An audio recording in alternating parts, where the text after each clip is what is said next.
A Bíblia diz claramente que nós somos justificados diante de Deus pela fé e não pelas obras. Epístola do apóstolo Paulo aos Gálatas, capítulo 2, versículo 16, diz o seguinte: sabendo, contudo, que o homem não é justificado por obras da lei, mas sim pela fé em Cristo Jesus, temos também crido em Cristo para sermos justificados pela fé, e não por obras da lei, pois por obras da lei nenhuma carne será justificada. Agora, Romanos 3:20, porquanto pelas obras da lei nenhum homem será justificado diante dele, pois o que vem pela lei é o pleno conhecimento do pecado. O que está dizendo aqui?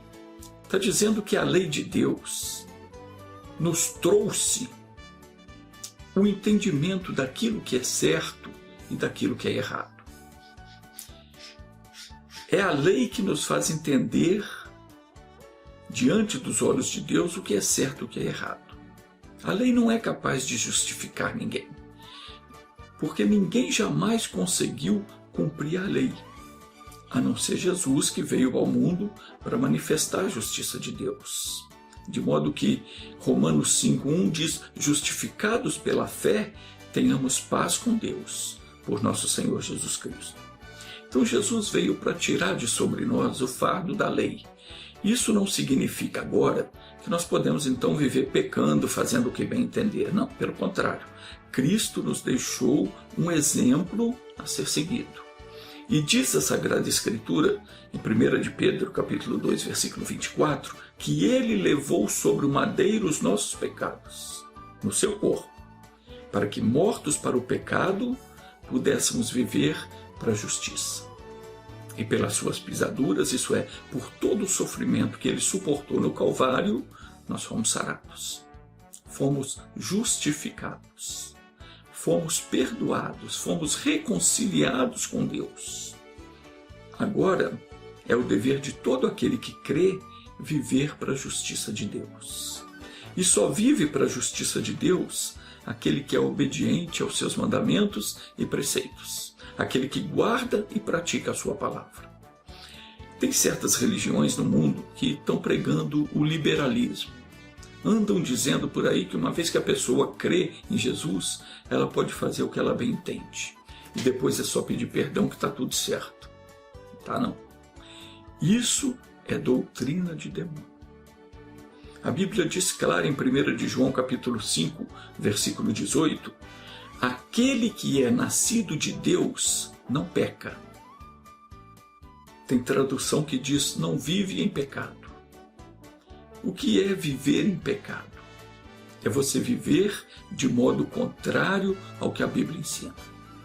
Se você não se domina, não controla o seu gênio, não controla os seus sentimentos, os seus desejos, não se santifica, não se porta com decência, não refreia sua língua, não respeita aos outros, enfim, não pratica o que a Bíblia ensina, então você está vivendo em pecado. E a Escritura diz, aquele que é nascido de Deus não vive pecando.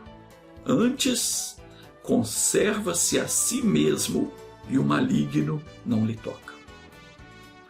Então veja bem, se o bicho está tocando no seu corpo, na sua saúde, nas suas finanças, nos seus filhos, na sua casa, na sua vida, vida sentimental, vida conjugal, se você anda com a sua vida amarrada, nada do que você faz ou planeja dá certo, as coisas não vão para frente, a sua oração não funciona, então você precisa se examinar, porque é quase certo que você ainda esteja vivendo em pecado. Porque a palavra de Deus ela não pode mentir. Então preste atenção que eu não estou falando de cometer pecado, não. Todo mundo comete pecado. Não devia, mas comete. Todos nós falhamos em muitas coisas, mas há uma diferença enorme entre você de vez em quando cometer uma falha, um deslize e viver em pecado. Uma coisa é diferente da outra. A pessoa que vive em pecado, ela faz a coisa proposital. Ela peca porque ela quer pecar. Ela sabe que a palavra diz não faça, mas ela faz, porque aquilo dá prazer, porque aquilo dá lucro. Isso é toda hora. A pessoa sentiu vontade, teve um desejo, apareceu uma oportunidade, ela peca. Sabe que Deus não aprova, mas faz. Então essa pessoa está vivendo em pecado. E por que ela faz isso? Porque ela ainda não nasceu de Deus. Aquele que é nascido de Deus não peca, não vive pecando.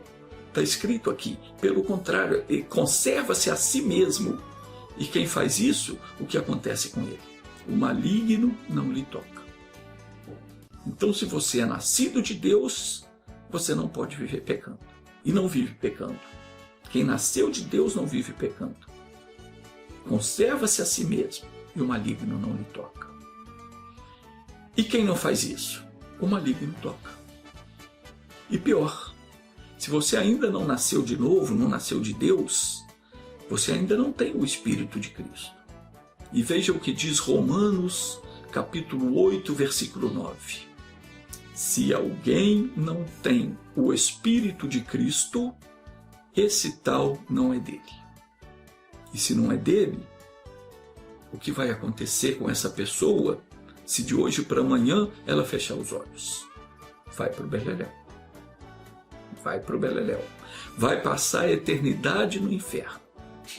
Mas aquele que é nascido de Deus, aquele que atendeu ao chamado de Jesus e veio para o Evangelho, esse é como Jesus falou, ele é um ramo da videira, que a videira é Jesus. E esse é um ramo. E a esse ramo, Deus, o Pai, limpa a cada dia para que ele produza cada vez mais frutos. E como é que o Pai nos limpa? Pela sua palavra. A cada dia ele nos dá uma palavra nova, uma revelação nova, e se a gente for pegando essas revelações e moldando a nossa vida de acordo com o que ele nos ensina, então nós vamos nos tornar justos. E sabe como é o caminho dos justos? Você sabe como é? Está escrito em Provérbios 4:18. A vereda dos justos é como a luz da aurora, que vai brilhando mais e mais até ser dia perfeito. E por falar nisso, hoje Deus tem uma mensagem muito importante para mim e para você. Vamos prestar atenção no que está escrito em 1º livro de Samuel, capítulo 2, versículo 3. Porque Deus, por meio dessa lição, ele vai nos limpar ainda mais, para que nós possamos produzir mais frutos. Vamos ler então 1 Samuel, capítulo 2, versículo 3, diz assim: Não faleis palavras altivas, nem saia da vossa boca a arrogância.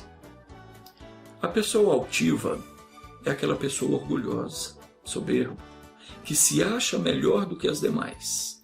Ela sempre se julga mais nobre do que os outros. E é também uma pessoa intolerante.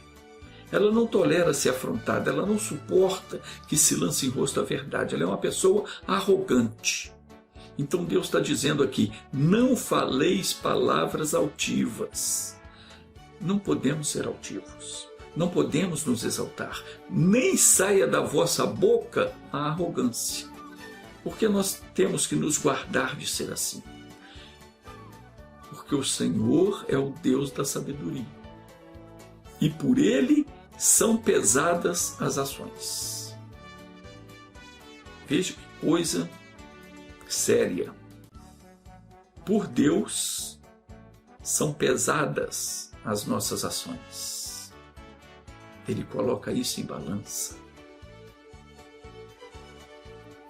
Deus vê e sabe todas as coisas. Nenhum dos nossos atos passam despercebidos aos olhos dele. Não que o Senhor seja vingativo, não que ele fique nos vigiando para ver quando alguém, me desculpa a linguagem chula, quando alguém mija fora do pinico, para descer o porrete. Não é isso que Deus faz. Desculpa a linguagem popular aí, né? Porque Deus vê tudo, ele fica observando tudo. Mas não com a intenção de ver quando a pessoa falha para ele descer o porrete. Não é assim. Para ele castigar, não é assim. Mas Deus sabe todas as coisas. Porque Ele é Deus. Ele é um Deus zeloso. E o Senhor não deseja que ninguém se perca. Veja o que diz Ezequiel, capítulo 18, versículo 23, Deus dizendo: tenho eu algum prazer na morte do ímpio?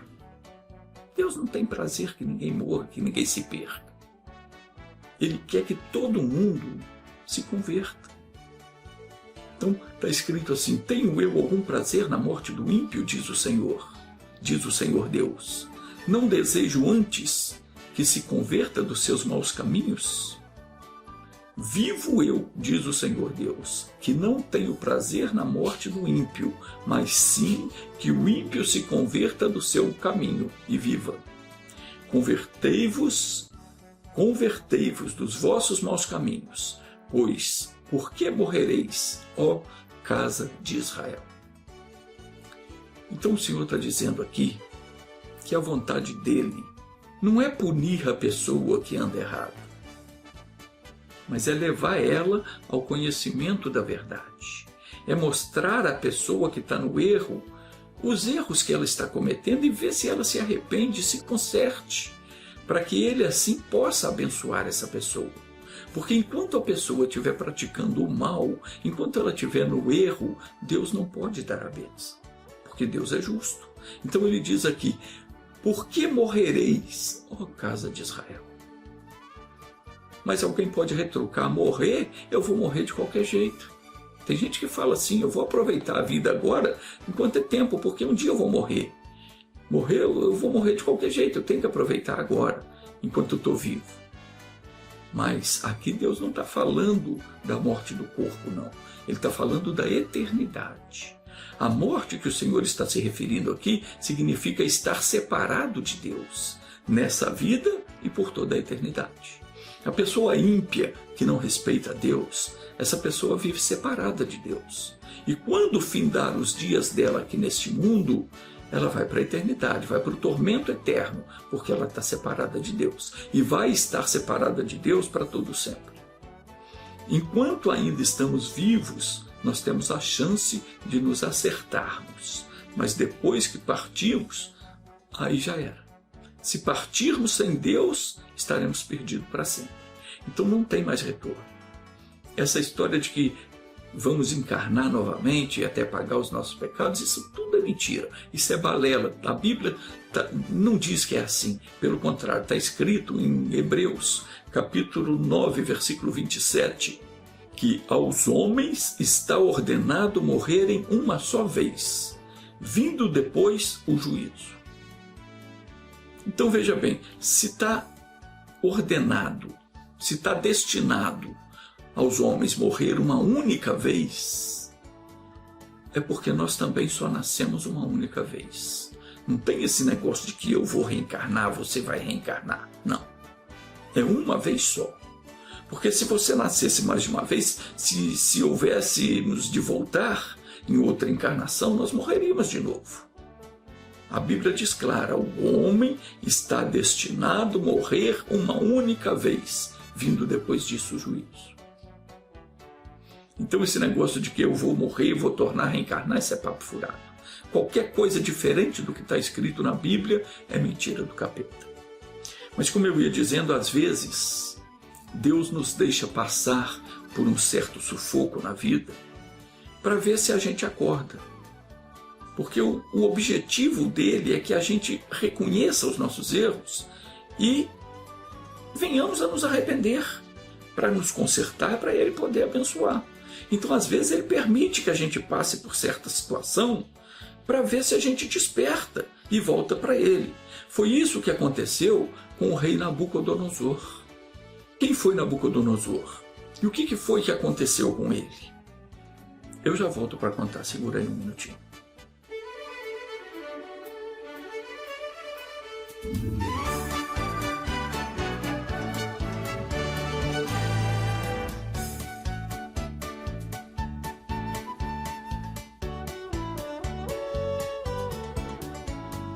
Quem foi Nabucodonosor? Nabucodonosor foi o mais poderoso rei da Babilônia. Ele reinou de 605 a 562 a.C. e ele construiu um império fortíssimo. Ele invadiu a Palestina, matou muito dos israelitas, inclusive sacerdotes, conquistou Israel, destruiu o templo de Deus, pegou para si todos os tesouros do templo, arrasou Jerusalém e levou os judeus cativos para a Babilônia, muitos judeus, para serem os seus escravos. E todo esse poder e essa glória fizeram dele uma pessoa má e arrogante. O destino de uma pessoa assim é o inferno. Mas Deus é muito bom. E, como eu disse, às vezes Ele nos deixa passar por certas lutas e certas tribulações para ver se a gente desperta. E foi o que aconteceu com Nabucodonosor. Enquanto ele não deixou a sua arrogância, não deixou a sua altivez, ele teve que comer palha, ele teve que comer capim como um boi, até reconhecer que Deus era o Senhor. E que ele não era nada mais, nada menos do que um simples mortal sobre a face da terra, e que devia respeitar e dar glória a Deus por tudo. Então, depois disso tudo, veja o testemunho que ele deu. Isso está escrito no capítulo 4 do livro de Daniel. Está escrito assim, Daniel capítulo 4, versículo 1. Nabucodonosor, rei, a todos os povos, nações e línguas que moram em toda a terra, paz vos seja multiplicada. Pareceu-me bem fazer conhecidos os sinais e maravilhas que Deus o Altíssimo tem feito para comigo. Quão grandes são os seus sinais e quão poderosas as suas maravilhas. E o seu reino é um reino eterno, e o seu domínio de geração em geração. Então aqui o Nabucodonosor, depois que ele passou por toda aquela desgraça, teve que comer capim como boi, foi expulso do seu povo, depois que ele passou por tudo isso, quando ele reconheceu que toda a glória que ele tinha vindo da mão de Deus e deu glória a Deus, então Deus restaurou o reino para ele. Então aí ele começa a contar o que aconteceu com ele e por que ele passou por aquilo. Ele reconheceu aquilo e dava o testemunho dele agora. Então, continuando aqui no versículo 4, ele diz: Eu, Nabucodonosor, estava sossegado na minha casa e próspero no meu palácio, e tive um sonho que me espantou. E estando eu na minha cama, os pensamentos e as visões da minha cabeça me perturbaram.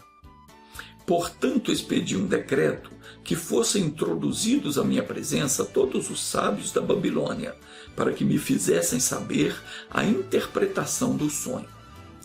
E então entraram os magos, os encantadores, os caldeus e os adivinhadores, e lhes contei o sonho, mas não me fizeram saber a interpretação do mesmo. Por fim entrou na minha presença Daniel, cujo nome é Beltesazar, segundo o nome do meu Deus, e no qual há o Espírito dos deuses santos. E eu lhe contei o sonho, dizendo: Beltesazar, chefe dos magos, porquanto eu sei que há em ti o Espírito dos deuses santos, e nenhum mistério te é difícil, dize-me as visões do meu sonho que tive e a sua interpretação. Eram assim as visões da minha cabeça. Estando eu na minha cama, eu olhava, e eis uma árvore no meio da terra, e grande era a sua altura.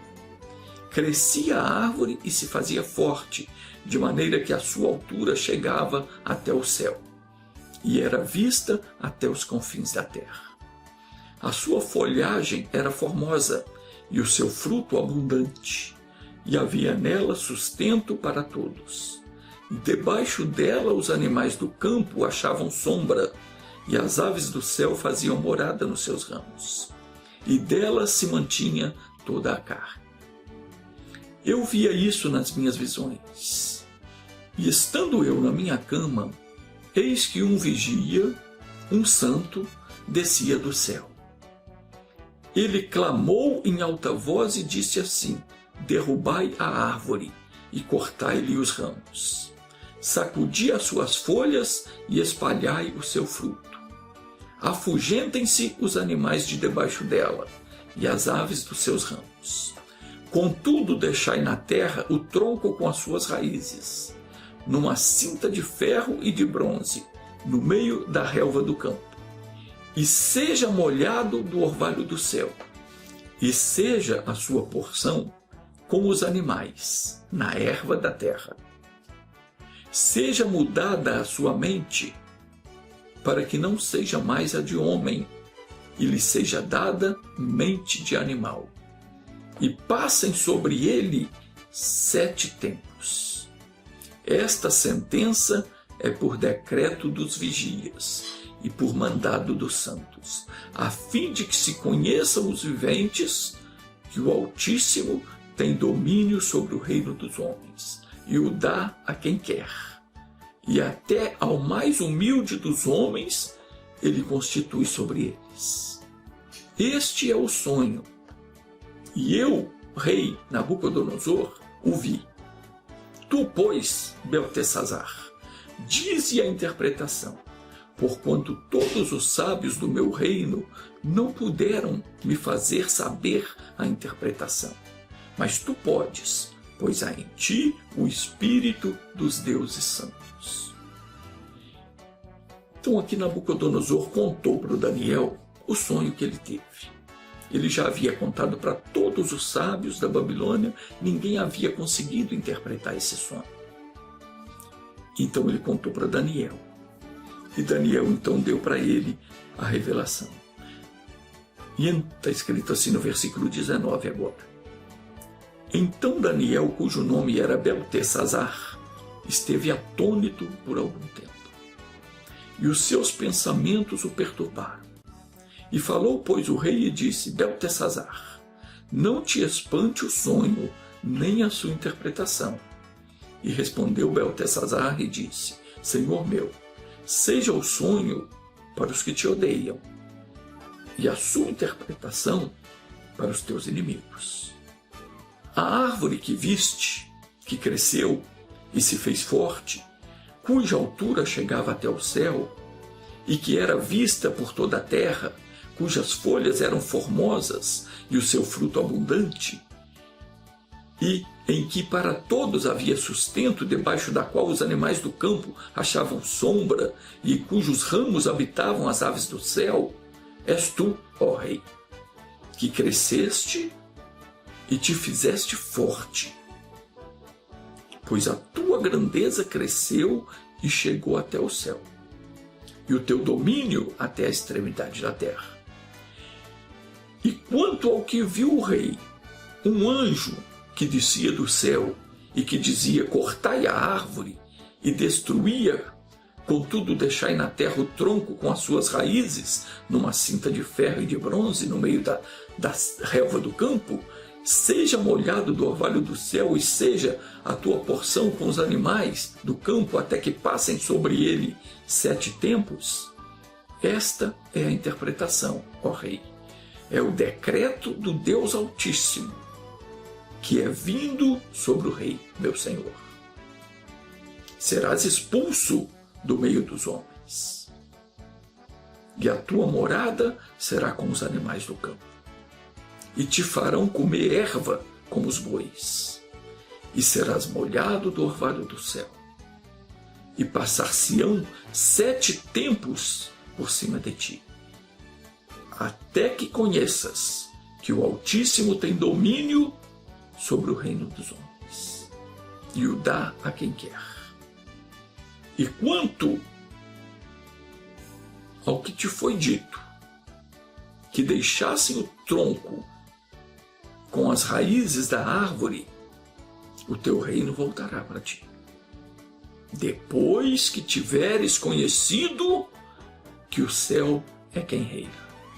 Portanto, ó rei, aceita o meu conselho, põe fim aos teus pecados e comece a praticar a justiça, e as tuas iniquidades coloque um fim, usando de misericórdia com os pobres, e se porventura se prolongar a tua tranquilidade, faça isso.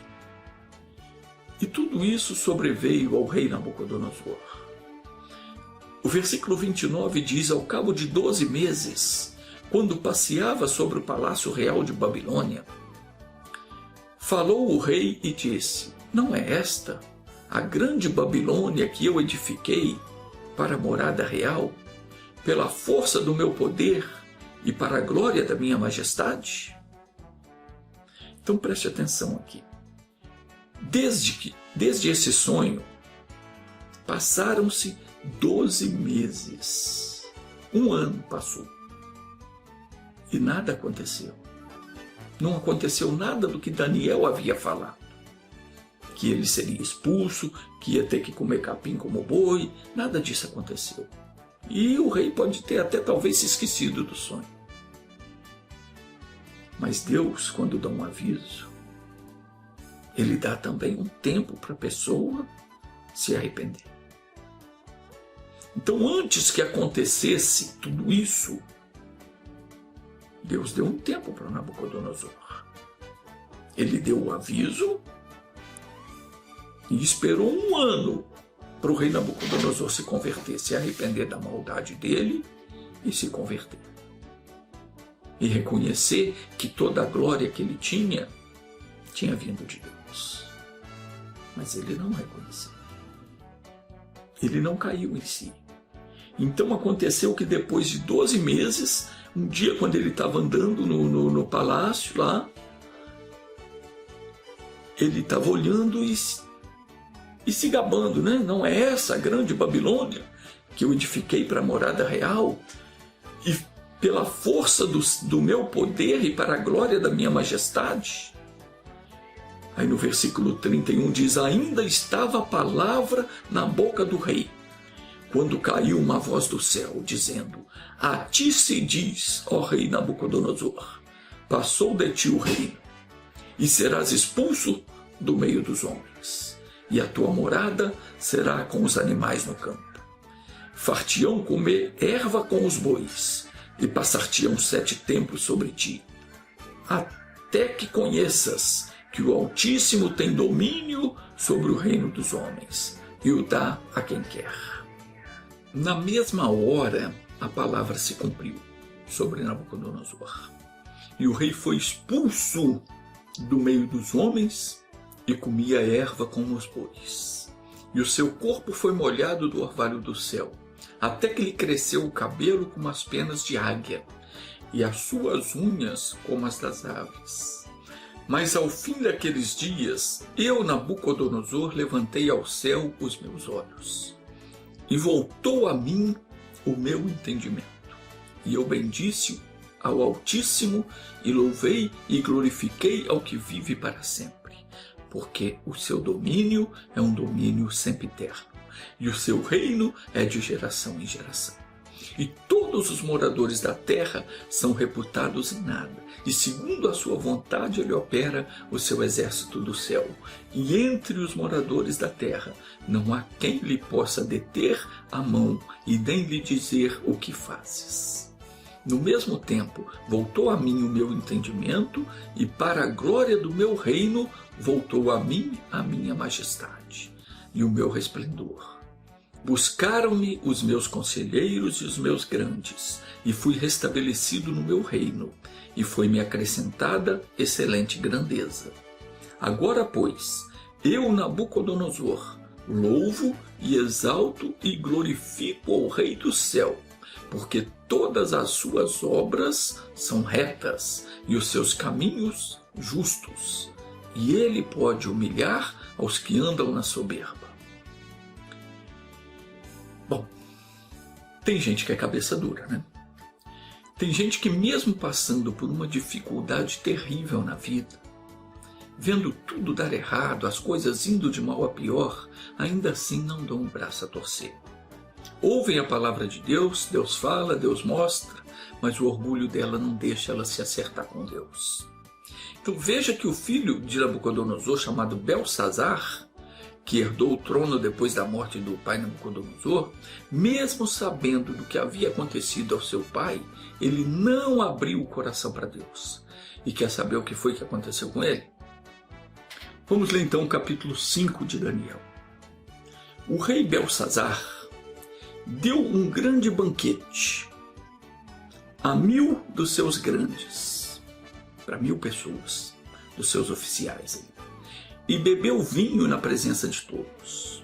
E havendo Belsazar provado o vinho, mandou trazer os vasos de ouro e de prata que o seu pai Nabucodonosor tinha tirado do templo de Deus em Jerusalém, para que bebessem por eles o rei e os seus oficiais e suas mulheres e concubinas. E então trouxeram os vasos de ouro que foram tirados do templo da casa de Deus, que estava em Jerusalém, e beberam por eles o rei, os seus grandes, as suas mulheres e concubinas. Beberam vinho e deram louvores aos deuses de ouro e de prata, de cobre, de ferro, de madeira e de pedra. Na mesma hora, apareceram uns dedos de mão de homem e escreviam defronte do castiçal, na pintura da parede do Palácio Real, e o rei via parte da mão que estava escrevendo. O rei via aquela parte da mão escrevendo ali. E mudou-se então o semblante do rei, e os seus pensamentos o perturbaram. E as juntas dos seus lombos se relaxaram, e os seus joelhos batiam um no outro. E ordenou o rei, dizendo que introduzissem os encantadores, os caldeus, os adivinhadores, e falou o rei aos sábios da Babilônia, dizendo: qualquer que ler essa escritura e me declarar a sua interpretação, será vestido de púrpura e trará uma cadeia de ouro no pescoço, e no reino será o terceiro governante. Então entraram todos os sábios do rei, mas eles não puderam ler o que estava escrito, e nem fazer o rei saber a interpretação daquilo. E nisto então o rei Belsazar ficou muito perturbado, e o semblante dele mudou, e os seus grandes, os seus oficiais estavam perplexos com isso. E ora, a rainha, por causa das palavras do rei e dos oficiais, ela entrou na casa do banquete e disse: ó rei, vive para sempre, não te perturbe os teus pensamentos, e nem se mude o teu semblante, porque há no reino um homem que tem o espírito dos deuses santos, e nos dias do teu pai se achou nele luz e inteligência e sabedoria, como a sabedoria dos deuses. E o teu pai, o rei Nabucodonosor, sim, o teu pai, o rei, o constituiu chefe dos magos, dos encantadores, dos caldeus e dos adivinhadores, porquanto se achou neste Daniel um espírito excelente, e conhecimento e entendimento para interpretar os sonhos, explicar enigmas e resolver dúvidas, ao qual o rei pôs o nome de Beltesazar. E chame-se, pois, agora Daniel, e ele te fará entender a interpretação. Então a rainha, que lembrou-se que Daniel havia interpretado o sonho do pai dele naquela época, e falou para ele: não fica perturbado, porque aqui no reino tem um que interpretou o sonho do teu pai, e o teu pai o constituiu como chefe de todos os magos. Manda chamar o Daniel, que ele vai te falar. Então Daniel foi introduzido na presença do rei, e falou o rei e disse a Daniel: és tu aquele Daniel, um dos cativos de Judá, que o rei meu pai trouxe de Judá? Tenho ouvido dizer ao teu respeito que o espírito dos deuses está em ti, e que em ti se acham a luz, o entendimento e a excelente sabedoria. Acabam de ser introduzidos na minha presença os sábios, os encantadores, para lerem o escrito e me fazerem saber a sua interpretação, mas não puderam dar a interpretação destas palavras.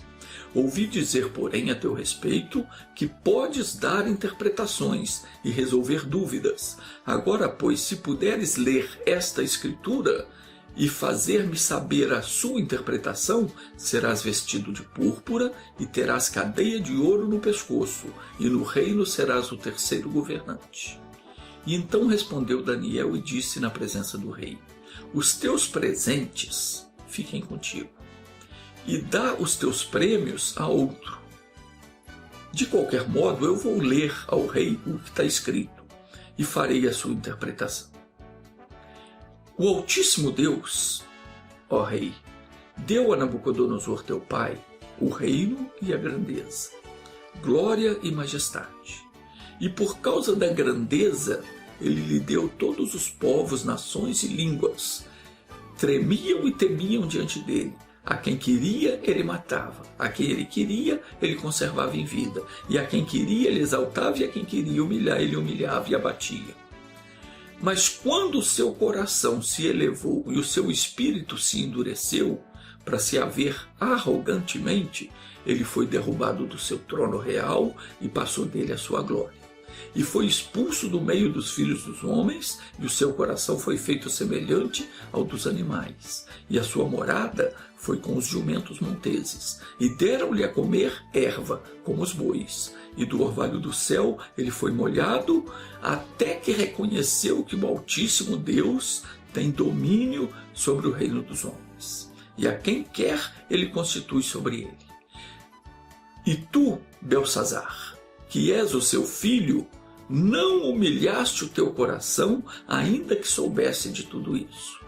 Porém, te elevaste contra o Senhor do céu, pois foram trazidos à tua presença os vasos da casa dele, e tu e os teus grandes, as tuas mulheres e as tuas concubinas, bebeste vinho neles. Além disso, deste louvores aos deuses de prata, de ouro, de bronze, de ferro, de madeira e de pedra, que não veem, não ouvem, não sabem nada, mas Deus em cuja mão está a tua vida e de quem são todos os teus caminhos, a ele não glorificaste. E então dele foi enviada aquela mão que traçou esta escritura. E esta, pois, é a escritura que foi traçada. Mene, mene, tekel, ufarzim. Esta é a interpretação. Mene, contou Deus o teu reino e o acabou. Tekel, pesado foste na balança e foste achado em falta. Pérez, dividido está o teu reino e entregue aos medos e persas. E então Beltsazar deu ordem e vestiram a Daniel de púrpura e puseram-lhe uma cadeia de ouro no pescoço. E proclamaram a respeito dele que seria o terceiro em autoridade no reino. E naquela mesma noite Beltsazar foi morto. Isso é uma lição para todo mundo que tem o poder nas mãos. Preste atenção, isso é uma lição para todo mundo que tem o poder nas mãos, que ocupa algum cargo elevado, que exerce alguma autoridade sobre os demais. Não se esqueçam vocês que há um Deus nos céus e que um dia vocês haverão de dar contas dos seus atos. E em lugar algum diz que esse dia vai ser depois da morte. Não. Você pode ser intimado a prestar conta a Deus ainda nesta vida, como aconteceu com Nabucodonosor e o seu filho. E eu vou dizer uma coisa: se você for achado em falta, ai, ai, ai, a Bíblia diz que o nécio, o tolo, o insensato, ele diz no seu coração: não tem Deus, Deus não existe.